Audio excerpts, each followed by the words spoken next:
Hello students, today's lecture we will discuss about chapter number 9. In this chapter the next point is a plant growth indices. मग plant ज्यावेळेस growth होते, तिची grow होते त्यावेळेस तिच्यामध्ये काय काय इंडिकेशन्स आपल्याला ऑब्झर्व होतात किंवा त्यांचं मेजरमेंट कसं करायचं हे आपण या पॉईंटमध्ये बघणार आहोत. त्यामध्ये फर्स्ट आहे ॲब्सोल्यूट ग्रोथ रेट. ॲब्सोल्यूट म्हणजेच काय, as it is original growth rate. Okay, short form AGR. This is the simplest index of plant growth. Index means ते इंडिकेशन आहे, सिम्पल इंडिकेशन आहे plant growth. Okay, rate of change in size which is an increment in size per unit of time. आता rate of change in size म्हणजे ते प्लॅन्टची height वाढते. Okay, height increase होते, जेणेकरून height increase झाली तर तिचं स्टेम जे आहे, स्टेमचे जो एरिया असेल तो एरियासुद्धा काय होतं आहे, इन्क्रीज होतं आहे. म्हणजे स्टेमची विड्थ इन्क्रीज झाली तर एरियासुद्धा काय होईल, तिथं इन्क्रीज होईल. Okay, that is a rate of change in size which is an increment in size for per unit time. Time to time ते काय होतं, चेंज होत जातं. Then most commonly if W is equal to total dry weight of plant. मग त्या प्लॅन्टचं dry झाल्यानंतर पूर्ण तिचं वेट किती. Okay, that is called as a W.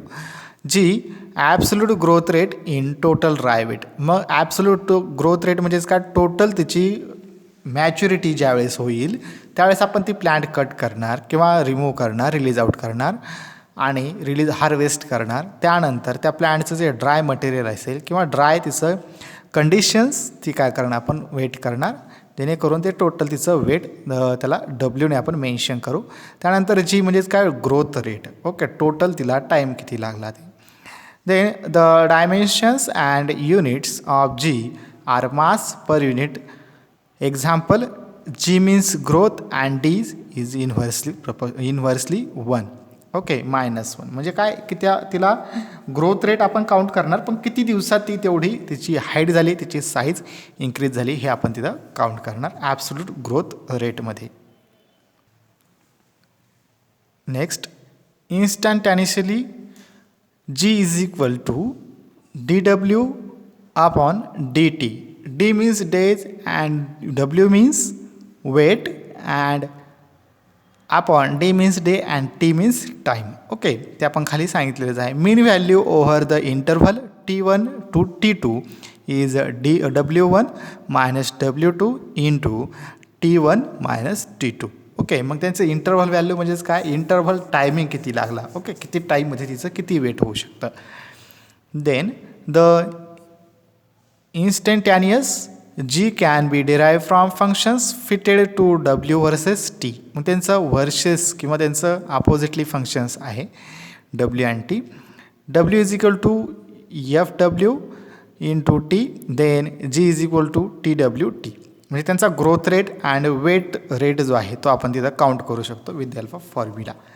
Then mean values are obtain from the separate रिस्ट्रक्टिव्ह estimate W1 and W2 made at time T1 and T2 respectively. मग तिचं weight कसं करणार आपण, ज्यावेळेस पूर्ण ती प्लॅन्ट पूर्ण ड्राय होईल, मॅच्युअर होईल, मॅच्युअर झाल्यानंतर तिला आपण ड्राय करू, हार्वेस्ट करून ड्राय करू. मग त्यानंतर आपल्याला तिचं ड्राय वेट काय करता येईल, काउंट करता येईल, मेजर करता येईल आणि त्याच्यावरून मग आपण तिचा टाईम फिक्स करू शकतो. ती प्लॅन्ट सो केल्यापासून किंवा जर्मिनेट झाल्यापासून तर मॅच्युरिटी अँड हार्वेस्टिंग इन कंडिशन्सपर्यंत तिला किती वेळ लागला, किती डेजमध्ये ती प्लॅन्ट पूर्ण जर्मिनेशन होऊन पूर्ण मॅच्युरिटी कंडिशन्स, त्यानंतर ड्राय कंडिशन्स घेतली. ओके, मग किती दिवसात किंवा किती तिने पिरियड ॲप्लाय केला त्याच्यावर तिचा टाईम अँड वेट आपण काय करू, काउंट करू शकतो. Then next, the growth curve enables us to work out the rate of which is an organism grows. मग ऑर्गॅनिझम किंवा ते प्लॅन्ट्स असेल त्यांच्या थ्रू किंवा त्यांची जी हाईट, साईज अँड त्यांचा पर युनिट एरिया जो असेल, म्हणजे आता साईज इन्क्रीज झाली, मग ती साईज इन्क्रीज होण्यासाठी तिला टाईम लागलेलाच आहे. ओके, तो टाईम म्हणजेच काय ग्रोथ रेट किंवा ॲब्सोल्यूट रेट असं आपण त्याला म्हणतो. Then this can be done by estimating the increase in size that takes place during successive intervals of time. त्याची इंटरव्हल्स म्हणजे तो टाईम तिने घेतलेला आहे. ओके.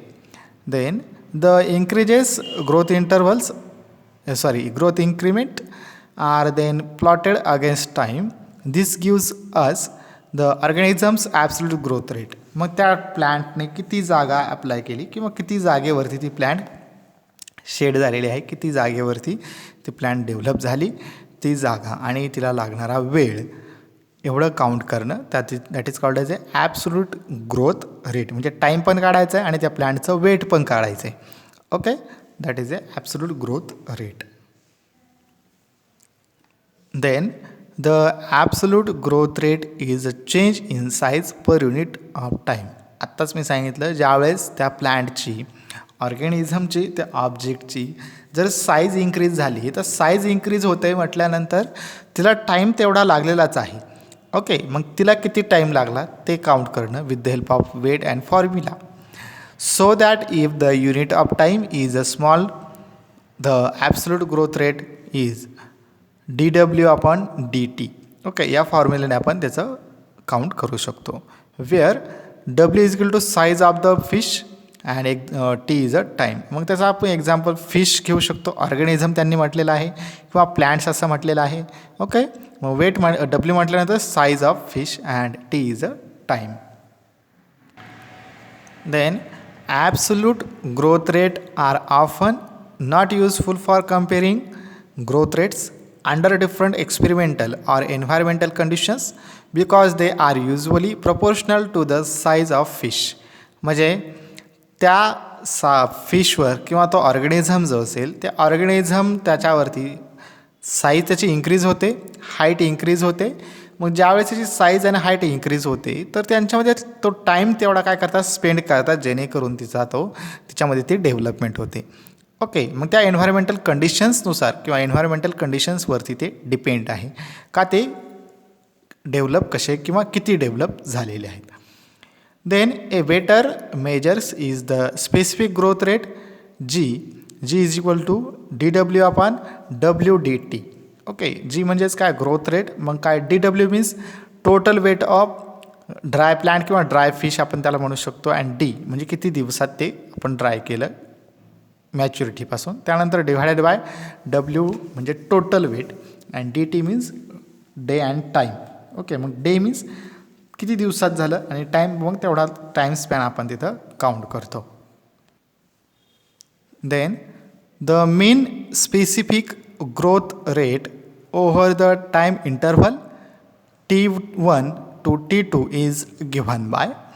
मग त्याचा टाईम इंटरव्हल आपण कसं काउंट करणार, G is equal to in W2 minus in W1 divided by T2 minus T1. Okay, where W2 and W1 size of fish, मग W1 किंवा W हा जो आहे काय मेन्शन करतो त्या फिशची size.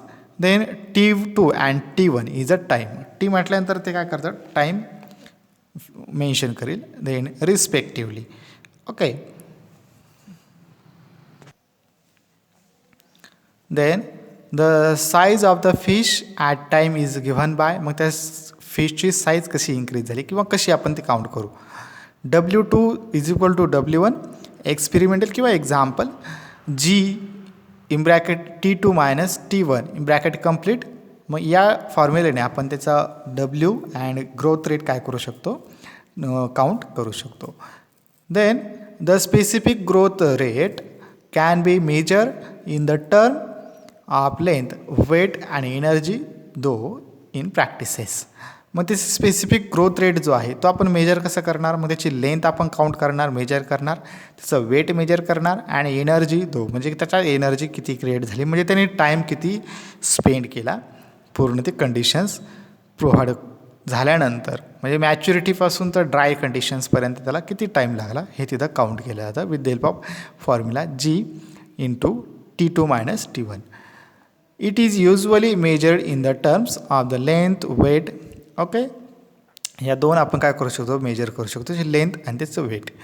The pattern of growth shown by a fish is a determine by the changes in the specific growth rate in time. So an analysis of the factors. मग त्याची साईज जी असेल किंवा त्याचं जे टाईम जो आहे किंवा मग त्याचं जे वेट आहे, ओके, किंवा त्याचं ड्राय वेट जे आहे, मॅच्युरिटी, हे सगळं आपण कधी काउंट करू शकतो, ज्या वेळेस ते एन्व्हायरमेंटल फॅक्टर्स त्याला किंवा ते फिजिओलॉजिकल फॅक्टर्स असतील ते काय होतील, त्याच्यावरती फेवरेबल कंडिशन्स त्याला प्रोव्हाइड करतील, जेणेकरून त्याची वेल डेव्हलपमेंट होईल आणि आपल्याला ते वेट अँड साईज काउंट करण्यासाठी सोपं जाईल.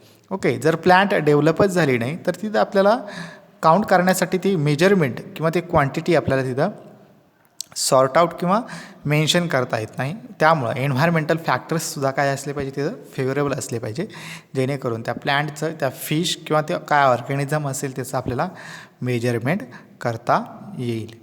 ओके.